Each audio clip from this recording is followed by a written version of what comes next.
Hola, en esta lección te mostraré cómo Python interpreta los datos de diferentes maneras. La información que le damos, los inputs, o la información que nos regresa, los outputs, pertenecen a los apartados que veremos a continuación. Usaremos la función type para identificar qué tipo de dato es interpretado por Python. Comencemos con los datos lógicos o booleanos. Esos son true, verdadero, o falso, false. Veamos un pequeño ejemplo de cómo utilizar la función type. Para utilizar la función type tendremos que poner el dato que queramos saber qué categoría le da Python dentro del paréntesis, y este nos dirá que la clase es booleana. ¿Dónde obtenemos este tipo de datos? Bueno, primero hay que saber que Python, como muchos otros lenguajes de programación, utilizan la lógica. En este caso utilicemos la lógica matemática. Digamos que 10 es menor a 2. Esto es falso y obtenemos el booleano de falso. Ahora digamos que 11 es mayor a 20.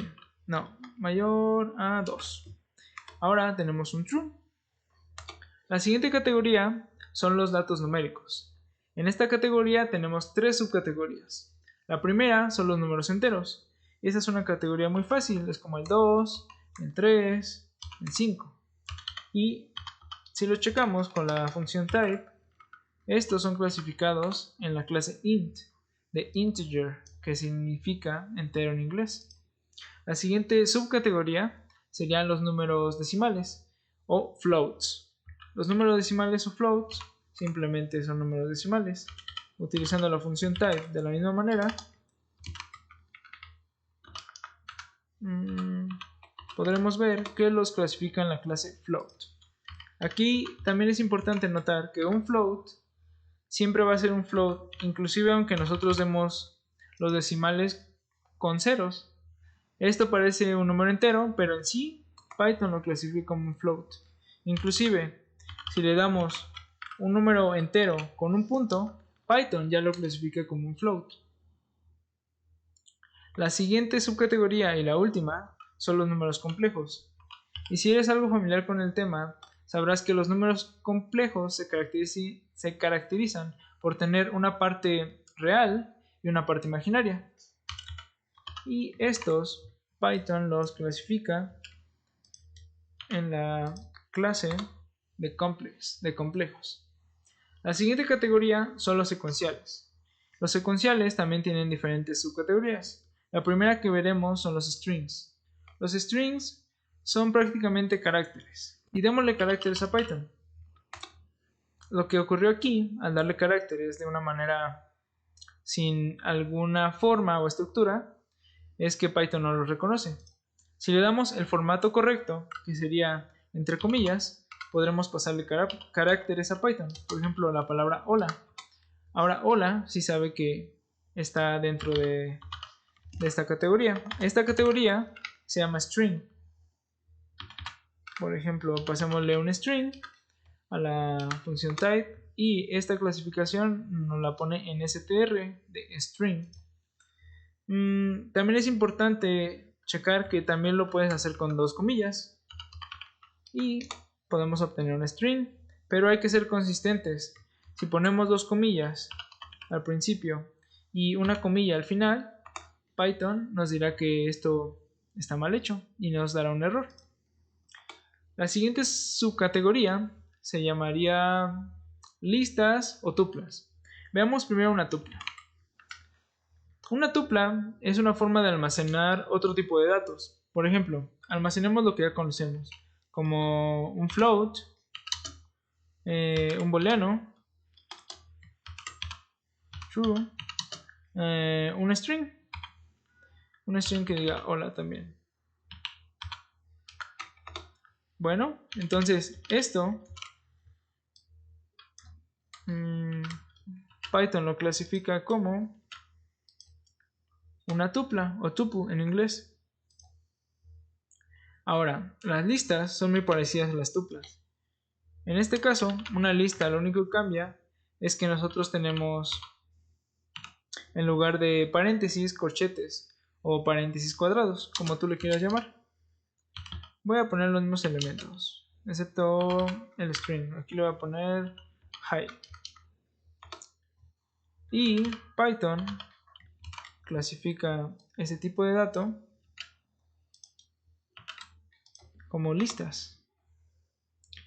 Las listas y las tuplas son muy parecidas, pero en sí tienen diferentes características y diferentes propiedades que más adelante se verán en el curso. La siguiente subcategoría son los sets o conjuntos. Un set o un conjunto, para formarlo tendremos que escribir la palabra set y entre paréntesis le tendremos que dar una lista. Y de esta manera obtendremos un set o un conjunto.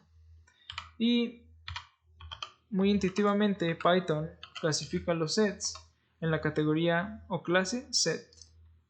A diferencia de las tuplas y las listas, los sets no aceptan objetos duplicados o datos duplicados. Muy parecido a las listas y a las tuplas y a los sets, tenemos los diccionarios. Algo muy diferente que tienen los diccionarios a los otros tipos de secuenciales que hemos visto es que los diccionarios tienen una estructura diferente. La estructura se basa en las llaves y hay valores que se le asignan a estas llaves. En esta ocasión vamos a escribir dos llaves, la llave A y la llave B. Para asignarle algún valor a esta llave tendremos que usar dos puntos. Por ejemplo, a la llave A yo le asignaré el valor de 20 y a la llave B le asignaré el valor de 30. Así es como podemos formar un diccionario. Una vez más utilizaremos la función type para ver que está clasificado o Python lo incluye en la clase de diccionario. Un diccionario, como ya te dije, puede guardar ciertos valores o datos que están enfocados o asignados a cierta llave. También nosotros le podemos dar una tupla. En este caso le voy a dar una tupla con 3 números. Ahora lo que tenemos es un diccionario donde la primera llave tiene como valor o como dato asignado un número entero. Y en el segundo, en la llave B, está asignada otro dato que a su vez dentro de ese dato tiene 3 números enteros. Por último tenemos los objetos vacíos. Estos objetos vacíos se reconocen con la palabra none y se clasifican en la clase nonType. Esos objetos se pueden encontrar cuando tenemos un error o cuando algún dato que nosotros utilizamos es borrado y esa asignación o ese espacio está vacío.